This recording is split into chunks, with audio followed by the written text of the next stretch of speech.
यदि आप लॉ पढ़ना चाहते हैं तो कहीं और क्यों जाना। हमारे ऐप को डाउनलोड करें और लॉ पढ़ें। नमस्ते सदा वत्सले मातृभूमे। सुभाष चंद्र बोस की 125वीं जयंती और ममता बनर्जी का विरोध। ममता बनर्जी को कष्ट होना, सुभाष चंद्र बोस को अपना पेटेंट मानना, मोदी जी के सामने बहुत सारी बातें करना कोई नई बात नहीं है हालांकि, लेकिन ममता बनर्जी ने जिस प्रकार से मोदी जी के सामने कल विक्टोरिया मेमोरियल में जो कार्यक्रम चल रहा था 125वां शौर्य दिवस के रूप में, उस शौर्य दिवस के प्रोग्राम में कहा कि मेरी इंसल्ट करने के लिए बुलाया गया, आपने ये स्थान चुना, बंगाल चुना शौर्य दिवस मनाने के लिए, इसके लिए बड़ी शुभकामनाएं, लेकिन इंसल्ट करने के लिए नहीं बुलाया जाना चाहिए। आपको पता है कि इंसल्ट किस बात पर हुई, और इंसल्ट जिस बात पर हुई वो एक भगवान का नाम है।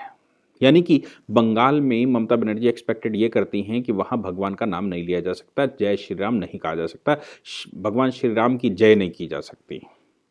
भगवान श्री राम की जय इसलिए नहीं की जा सकती क्योंकि वहाँ 27% के लगभग मुस्लिम वोटर है, या जो जो इस्लामिक वोटर है, उस वोटर को वो नहीं मानती, उस वोटर को वो सब कुछ मानती हैं, इसलिए वो वोटर नाराज ना हो जाए तो फिर जय श्री राम के नारे नहीं लगाए जा सकते। कोई भी व्यक्ति हो, मैं हूँ, मैं मानता हूँ, कोई एडवोकेट हो, कोई जजेस हों, या फिर सरकारें हों, व्यक्तिगत रूप से मैं किस भगवान को मानता हूँ, कैसे उनकी आराधना करता हूँ, ये मेरा अपना व्यक्तिगत विषय है। और शौर्य, भगवान राम तो शौर्य के सबसे बड़े प्रतीक के रूप में भारत में जाने जाते हैं। क्यों? लंकापति रावण जो विश्व विजेता था, प्रकांड विद्वान, विश्व में शासन करने वाला, तीनों लोकों पर राज्य करने वाला, सभी ग्रहों का ज्ञाता, ऐसे रावण को उसकी दुष्टता का जो सजा दी, ऐसे भगवान राम बिना किसी सेना के, यानी कि वो बानरों की सेना इकट्ठी किए, बिना किसी राज के, बिना किसी राज मुकुट के, बिना किसी बहुत बड़ी व्यवस्था के, बानरों के साथ मिलकर उन उन उन उन दरिंदों को समाप्त किया। ब्राह्मण होगा, विद्वान होगा, लेकिन विद्वान राक्षस नहीं चाहिए, राक्षस विद्वान होता ही है, ये भी मानकर चलिए। लेकिन दानव और देवताओं का युद्ध हमेशा रहा। तो सबसे बड़े शौर्य के रूप में अगर भारत में किसी को भी जाना जाता है तो भगवान श्री राम को जाना जाता है। वो सुभाष चंद्र बोस का शौर्य दिवस मनाया जा रहा था। मामला ये है, क्या सुभाष चंद्र बोस जी भगवान श्री राम को नहीं मानते थे? क्या भगवान श्री राम के वो फॉलोवर नहीं थे? ये बहुत सारे प्रश्न हैं। अब देखिए, बंगाल में जो पॉपुलेशन, मैं पॉपुलेशन की बात अगर करूं तो ठीक नहीं होगा, मैं कहता हूं वोटर पॉपुलेशन, अबाउट 70% उसमें हिंदू वोटर है और about 27 point something Muslim voter है, और बाकी 2% पे सभी हैं, जिसमें 1.25% या 1% क्रिश्चियन है, और बाकी और भी रिलीजन हो सकते हैं। 70% वोट जो हिंदुओं का है, जिसको जो लोग अपने आप को हिंदू कहते हैं, जो अपने आप को राम का वंशज कहते हैं, जो अपने आप को राम का उत्तराधिकारी कहते हैं, जिनके आराध्य राम हैं, वो भगवान का नाम नहीं ले सकते।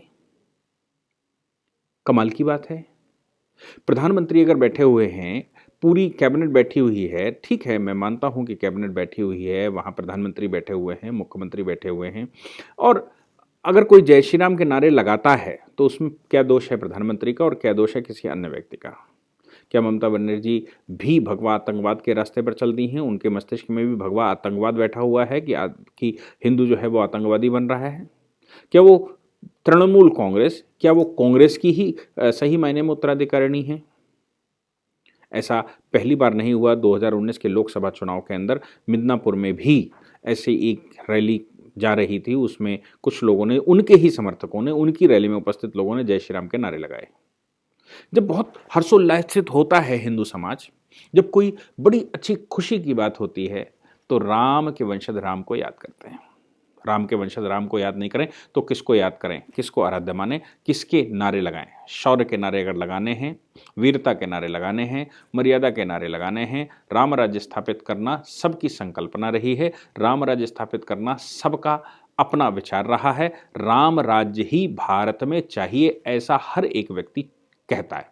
मैंने स्वयं ममता बनर्जी को कई बार कहते सुना उनके पुराने लेक्चर्स भाषणों में, जिसमें उन्होंने कहा भारत में राम राज्य कैसे आएगा।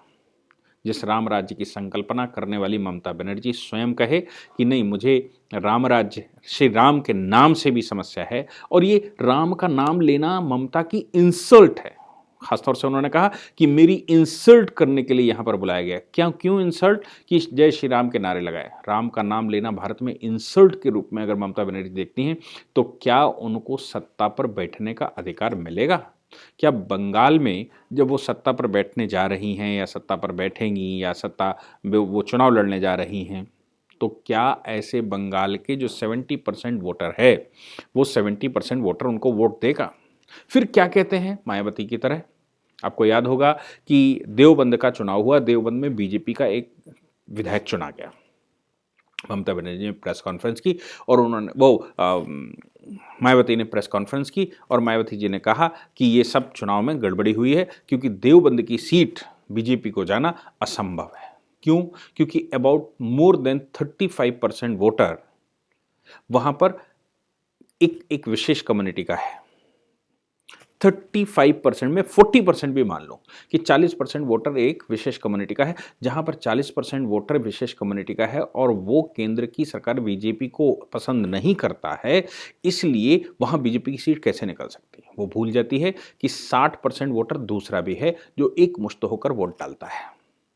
असम एक बड़ा इलस्ट्रेशन है।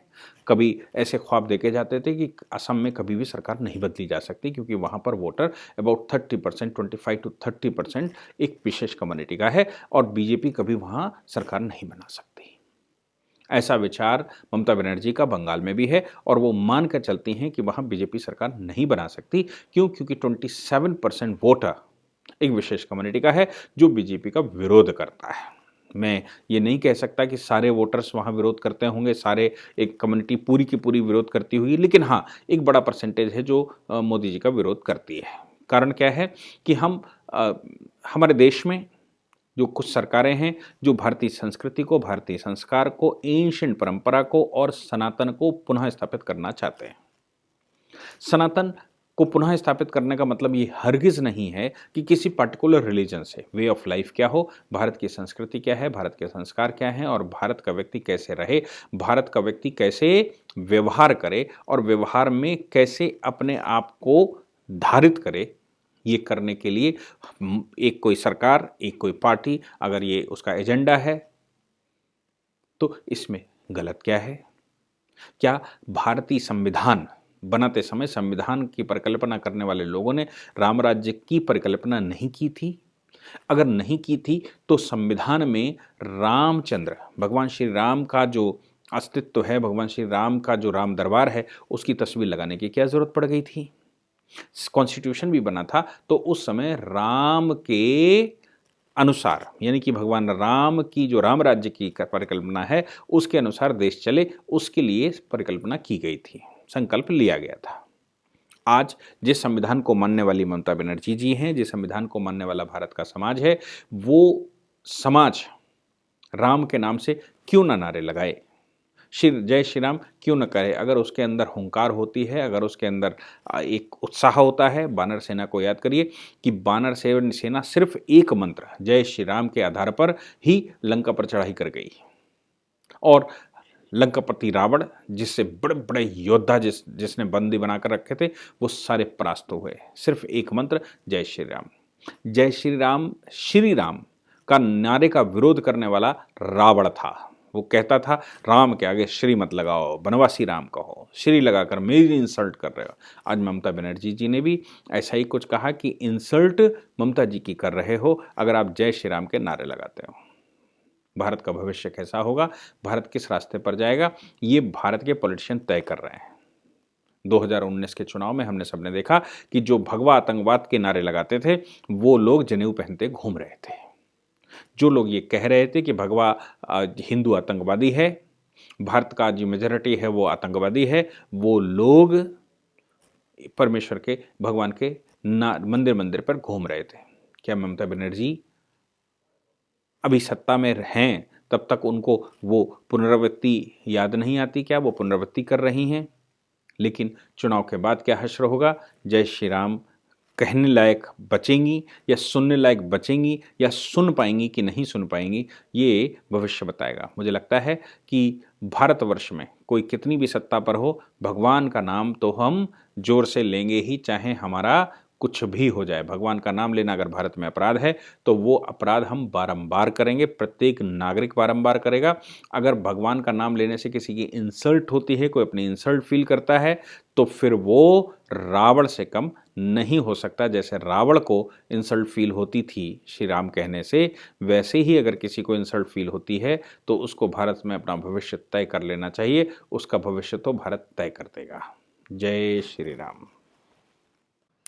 इस पूरी ऑर्गेनाइजेशन को चलाने के लिए आप नीचे डिस्क्रिप्शन से हमारे ऐप को डाउनलोड कर सकते हैं, जिससे कि लॉ स्टूडेंट्स को, लॉयर्स को और आम आदमी जो लॉ जानना चाहता है वो पेड क्लासेस का लाभ ले सकता है।